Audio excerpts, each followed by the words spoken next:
Welcome back to The Cellar.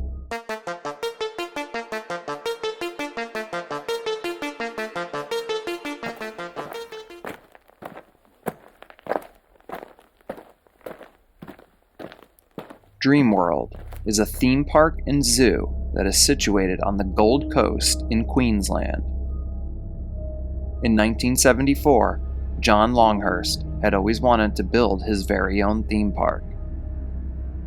He would proceed to purchase 210 acres of land beside the Pacific Motorway in Coomera.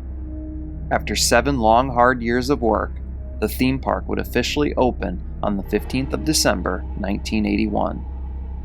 Over the years, numerous different themed locations would be added within the park: Kenny and Belinda's Dreamland, Ocean Parade, Rivertown, Tiger Island, Main Street, and Corroboree. According to reports, Dreamworld hosts around 1 million visitors each year and has a massive staff of more than 1,200 people. The park would go on to be known as the biggest theme park in Australia, with over 40 rides and attractions. Gold Rush Country, now known as the town of Gold Rush, opened back on the 11th of December, 1986. This particular area of the park featured rides like the Eureka Mountain Mine Ride and the Thunder River Rapids. Today's story occurred in October of 2016 at the Thunder River Rapids Ride. At the time, the Thunder River Rapids Ride was known as one of Dreamworld's 9 family-friendly attractions. The ride was made up of several circular rafts.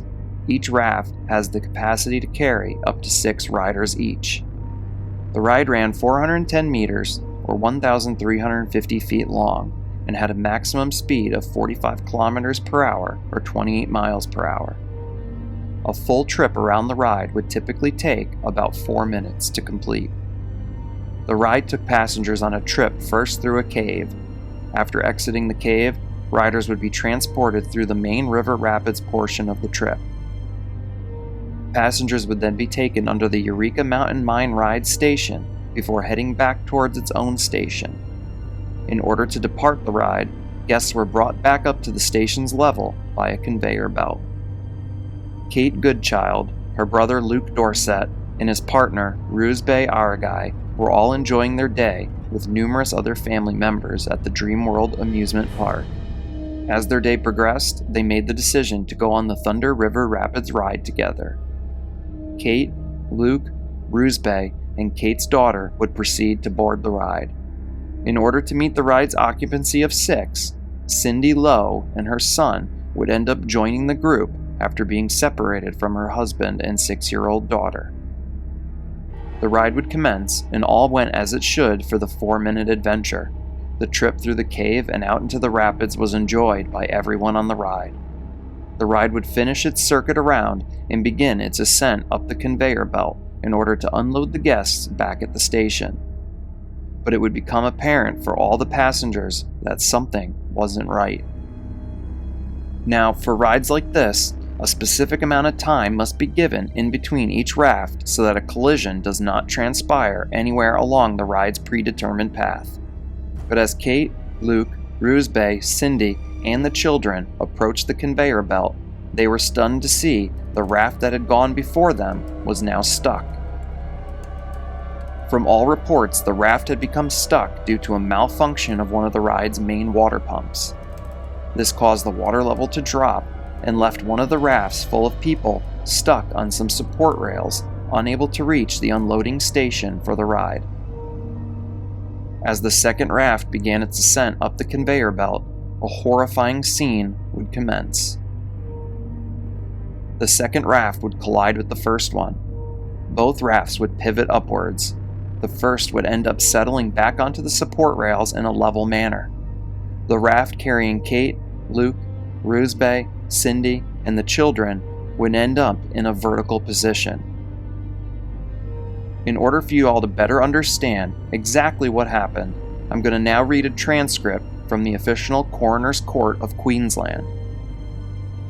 Raft 5 traveled through the watercourse without incident before being picked up by the conveyor at the end of the ride and moved towards the elevated unloading area. At this time, Raft 6, which was dispatched in front of Raft 5, became stranded on the steel support rails situated at the end of the conveyor near the unloading area. Raft 5 continued to travel on the conveyor, where it collided with Raft 6 before being lifted and pulled vertically into the conveyor mechanism. The children, who were seated at the top of Raft 5, were able to free themselves and escape to safety. Miss Goodchild, Miss Lowe, Mr. Dorset, and Mr. Aragai were caught in the mechanism of the ride and were either trapped in the raft or ejected into the water beneath the conveyor. The ride operators and some patrons immediately responded to the incident, attempting to assist those trapped in the raft and in the water course. Emergency services were contacted, and various Dreamworld staff responded to the incident. Unfortunately, all attempts to provide medical assistance to Miss Goodchild, Mr. Dorset, Miss Lowe, and Mr. Aragai were unsuccessful, and they were declared deceased at the scene. Following this horrific tragedy, it would take emergency services well into the following morning early hours to recover the bodies. The most horrifying statement I saw in all of this was that some paramedics following the incident required counseling due to the trauma of working on scene. From what I have gathered based on all the reporting and information out there was that 2 of the passengers drowned and 2 of them were crushed during this horrific ordeal, while numerous family members looked on in horror, unable to do anything to save their loved ones. After the accident, a massive investigation would begin. In July of 2020, it was announced that 3 charges had been laid against Ardent Leisure, Dreamworld's parent company. On the day before their scheduled trial, on the 28th of July, 2020, Ardent Leisure would plead guilty. They would be fined $3.6 million for the breach of the Work Health and Safety Act. In addition to this fine, they would end up paying out more than $5 million to the families of those lost during this tragic accident. Following the accident, Thunder River Rapids would be shut down and was subsequently demolished. A memorial garden for the victims was built near the site of the Thunder River Rapids ride. As I preached about in a prior story, safety needs to be made a priority at all amusement parks. From my research, there had been numerous reports of similar situations occurring on the Thunder River Rapids ride over the years. From my understanding, the ride's safety had not really been looked at or updated in around 30 years. Other close calls had occurred on the ride, and if those situations had been acted on by the park, then this sheer tragedy may not have taken place. I've covered many cases on the channel, and this particular one really affected me. It all could have just been prevented. What transpired that day in October of 2016 was not just traumatic for those who lost their lives, but traumatic for the families, the children, the onlookers, and all those that had to respond and attempt to provide aid following what happened. As always, my deepest condolences go out to all the families who have ever lost someone due to an amusement park accident. Thank you all for tuning in to another episode. If you enjoyed the content, please hit the like and subscribe button. It helps the channel continue to grow. Also, you can check the description box below and find the link to my merch store. Tons of awesome designs, and the proceeds help fund the channel. For those of you that are interested, I have a Cellar Dwellers membership tier for the channel. It's only $2.99 a month and comes with some pretty cool perks, so if that interests you, then please go ahead and check it out. I also have that linked in the description box below.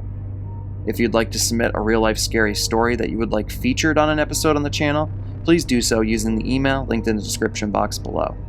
As always, I do all the research, writing, recording, and editing for the channel myself, so anything you do to support the channel is greatly appreciated. Until next time, I will see you all again as we head back into the cellar.